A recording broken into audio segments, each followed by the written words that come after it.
updates first. Mike Hilton's got a shoulder, Schrader has a knee, and Grover has a bicep. Overall, the game, I thought it was great complimentary football, back and forth, all three phases. Shehu getting the punt block there was huge, getting the takeaways by Mackay. Latu, obviously Grover getting the tip there was huge, and then scoring, 6 times, 6 drives, 6 touchdowns by the offense. It was just great to see. I think everyone got involved. Like I said, complimentary football all the way around, so it was a good game. Do you have any updates on Spencer yet? I don't right now. I don't. It doesn't look good, but I don't have the full update. Did you ever consider letting Rigo kick even extra points just to get Yeah, a little bit, but I felt good about the offense, just trying to go for 2, and you know what I mean, going down there, and obviously we would have had some moving parts there. I got a ton of faith in Rigo kicking those balls. It was the holds and who would be the snapper, and there's a lot of moving parts there. I know it doesn't matter, but what are the moving parts? Who would be snapping there? It would have been Ogletree, and Luke would have been a hold. Some walk up. Yeah. I mean, the efficiency of your offense, I think, is kind of notable. I mean, it's decent yardage today, but I mean, with converting, you're taking advantage of opportunities. Why so efficient? I think it starts up front, and the quarterback's doing a hell of a job.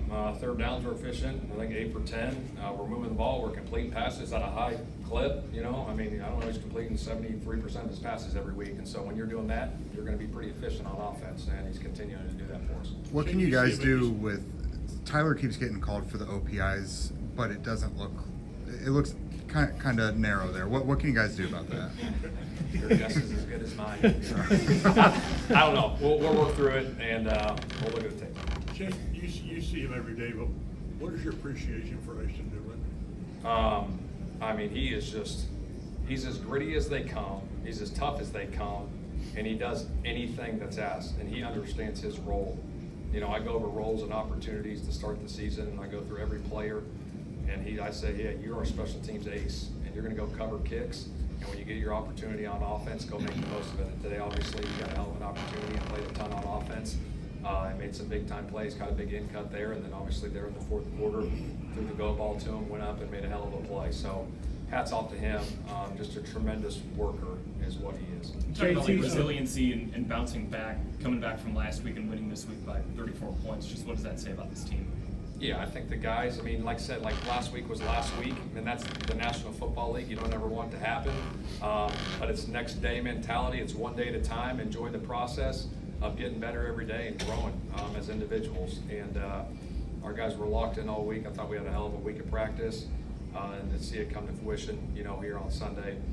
Just hats off to all the guys and all the coaches. The offensive balance you guys have sounds kind of boring, but I mean, they shut down the run early. You guys stayed with that. How does that balance make you dangerous? I think when you can do both really well when the game's on the line, I think that's critical. And I just think the guys are playing at a high level right now. They're playing together. The communication piece is huge. There's so many details that go into it throughout the week, and the side conversations that take place with the quarterback and the center and the receivers and the meetings, the extra meetings that they have, going through every little detail of every possible look we could get. Stuff comes up on game day, and those guys are all prepared and ready for it. And I think it's just great back and forth, with those guys, but also just the camaraderie of our guys right now.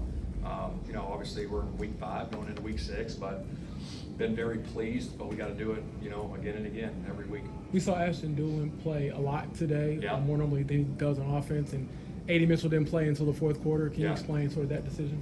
Yeah, obviously, just I told like I said, told you guys, AD's got to earn it, and so that was a situation where Doolin was going to start at X and play most of the game, and if we needed AD in a situation, we would have to use him, and we played him there at the end. JT, 3 touchdowns today. Yeah.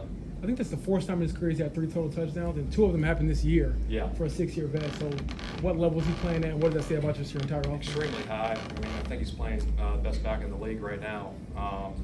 Credit to him, credit to the O-line. That first one, obviously Q pulling around there, and then the other one we scored down in there tight. We had a little pulling center on with Board. Board opened up the hole right there. It was a great job on the O-line. He stretched and cut that thing back up in there. So it's everybody. It's everybody. It starts up front with those guys, but he's just seeing it well. He's running, hard, patient, great vision, great burst, and he hits the home runs. Talk about this group of. Go ahead, Bob. What do you make of the work of the offensive line? The Raiders went Yeah, I mean, our thing going into this game, which I'm sure every opponent that plays the Raiders is stop 98. He's one of the best in the league right now, and so going into the game, we were trying to get 4 hands on him as much as possible. Not run at him. If we did run at him, make sure we got 4 hands on him there, because we know he's a huge problem, and it's a credit to our guys, going out and executing the game plan. How important is it with this offensive line to have the versatility where you can get guys out in space, but you can also kind of run downhill with them? Yeah, no, I think that's a great question. I think we got so many guys that are multiple, that have different roles, that have different skill sets, and so we try to play to their strengths each and every week, and obviously depending on who we're playing with the defensive scheme and what they're doing, trying to put our guys in advantageous looks, week in and week out, and buy down in distance and what they're doing, and then our guys going out and executing. So hats off to those guys. Again, I think today too, I just want to mention, like, our defense giving up 6 points is huge. I thought those guys played incredible. They were flying around making plays. It was fun to watch. Shane, Couple more. It's not often in the NFL that a head coach gets to sit his first team. You can take a question in the fourth quarter. Is that a satisfying moment for a head coach? Yeah, it's kind of awkward, to be honest, because this league, every game comes down to one scores a lot, but it's nice for those guys to get a quarter off and rest their bodies going into next week. But it's a credit to those guys executing early and often to get that done. Last year, Shane, last year you all had 8 wins. They were all by 1 possession. Yeah. This year you had 3 dominant wins. What's different, do you think, about your team? Well, I think all things take time. You know what I mean? I think as you're building a program, sometimes it takes a little bit of time, and I think we got some new faces in here. I think Chris has done a hell of a job with that. Daniel's playing at a high level, and guys are just believing in each other and believing in the process of what we're doing, and it's been really good.